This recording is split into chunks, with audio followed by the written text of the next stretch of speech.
One more time. You know how we go, baby. Shake your hips, drop it low, move around. Let your skin show, baby. Turn it up, make it work. One more time.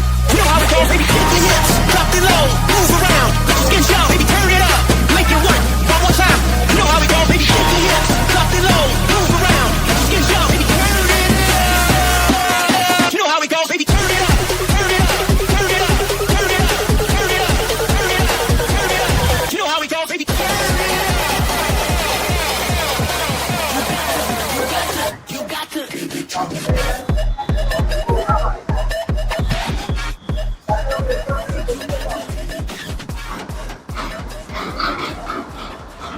तर मित्रांनो, welcome to biker dad life Marathi. कशा आहात तुम्ही? मी आहे एकदम मजेत, एकदम कडक.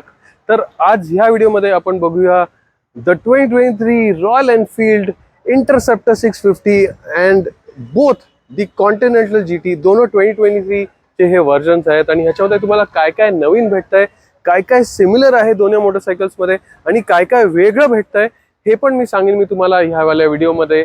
तर पूर्ण व्हिडिओ बघा ताकी तुम्हाला ती पूर्णवाली इन्फॉर्मेशन भेटेल. तर चला, सगळ्यात पहिले जर आपण पुढून बघाल तर तुम्हाला ह्याच्यामध्ये दोन्हीमध्ये जर तुम्ही बघाल ना तर तुम्हाला LED हेडलाइट्स बघायला भेटतात, जस्ट लाईक द सुपर मीटिऑर. तर ते एक सिमिलॅरिटी आहे दोघांमध्ये. पहिले तुम्हाला हे LED हेडलाइट्स नाही भेटायचे, तर आता जे तुमचे नाईट राईड्स आहेत ते चांगल्यापैकी राहतील.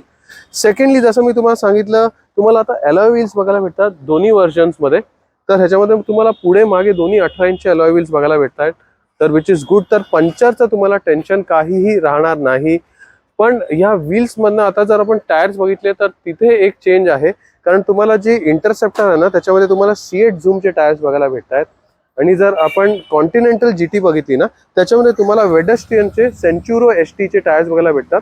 100 सेक्शनचे तुम्हाला पुढे टायर बघायला भेटतात दोघांमध्ये.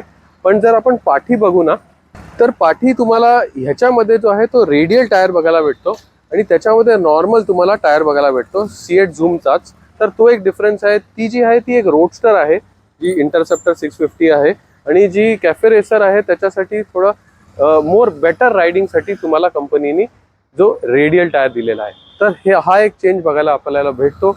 अजून एक सिमिलॅरिटी जर आपण सांगाल ना तर आपण जर ह्याचे दोघांचे जर ब्रेक लिव्हर आणि क्लच लिव्हर आपण बघाल ना, दोघांमध्ये तुम्हाला आता ॲडजस्टेबल ब्रेक लिव्हर आणि क्लच लिव्हर आहे. तर तुमच्या बोटांच्या हिशोबाने तुम्ही मोटरसायकलची जी ही साईज आहे लिव्हरची ती ठेवू शकता, विच इज गुड.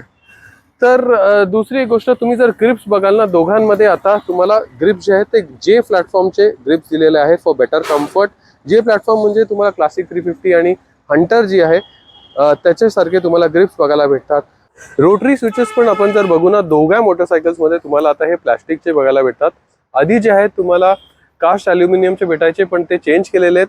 J प्लॅटफॉर्ममध्ये जसे तुम्हाला हंटरमध्ये किंवा मग क्लासिक 350मध्ये असेच तुम्हाला प्लॅस्टिकचे भेटतात.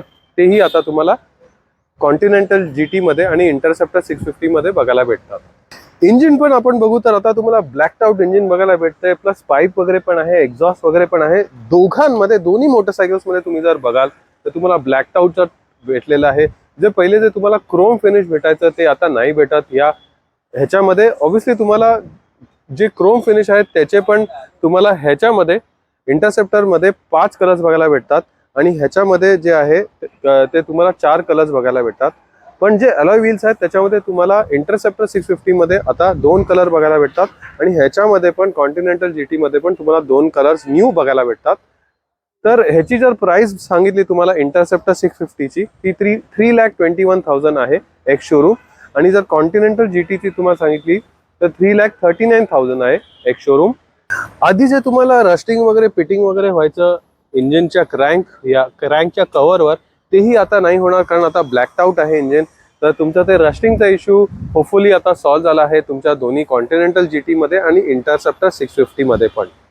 इंजिन तुमची तीच राहते जी पहिले तुम्हाला भेटायची, तीच तुम्हाला 648cc air oil cooled parallel tool engine भेटते तुम्हाला, जी देते अराउंड 47 PS ऑफ पॉवर आणि 52.3 Nm of torque. 0.3 Nm torque थोडासा वाढलेला आहे, पण एवढं पण आपल्याला खुश व्हायची गरज नाहीये, कारण वेट पण वाढलेला आहे आता तुमच्या इंटरसेप्टर 650चा 4-4.5 किलोनी वाढलेला आहे मोटरसायकलचं वेट. तर हे पॉवर टू वेट रेशोमध्ये काय फरक पडतं ते आपण बघूया जेव्हा आपण ही मोटरसायकल चालूया लवकरच. प्लस आता ही तुमची दोन्ही मोटरसायकल्स जे आहेत कॉन्टिनेंटल GT आणि इंटरसेप्टर 650 हे OBD2 कंप्लायंट आहे, तर तुम्ही स्कॅन वगैरे करून पण बघू शकता काय पोल्युशन किंवा काय इश्यू असतील मोटरसायकलमध्ये तेही तुम्ही बघू शकता. आता तुम्हाला याच्यामध्ये USB चार्जिंग पॉईंट पण बघायला भेटतंय विच इज गुड. तर हे दोन्ही मोटरसायकल्समध्ये तुम्हाला USB चार्जिंग पॉईंट भेटतंय, तो now you all can charge your mobile phones on the go. तर how the video of the all new 2023 Royal Enfield Interceptor 650 and the Continental GT. तर तुम्हाला काय वाटतं, कंपनीनी राईट डिसिजन घेतला ज्याच्यामध्ये तुम्हाला अलॉय व्हील्स दिले आणि पंचरचा जो इश्यू आहे तो काढून टाकला? Let me know in the comment section तुम्हाला काय वाटतं. तर हा व्हिडिओ मी इथेच एंड करतो. काळजी घ्या तुम्ही आणि तुमच्या फॅमिलीची. See you from Biker dad Life. Take care. Bye.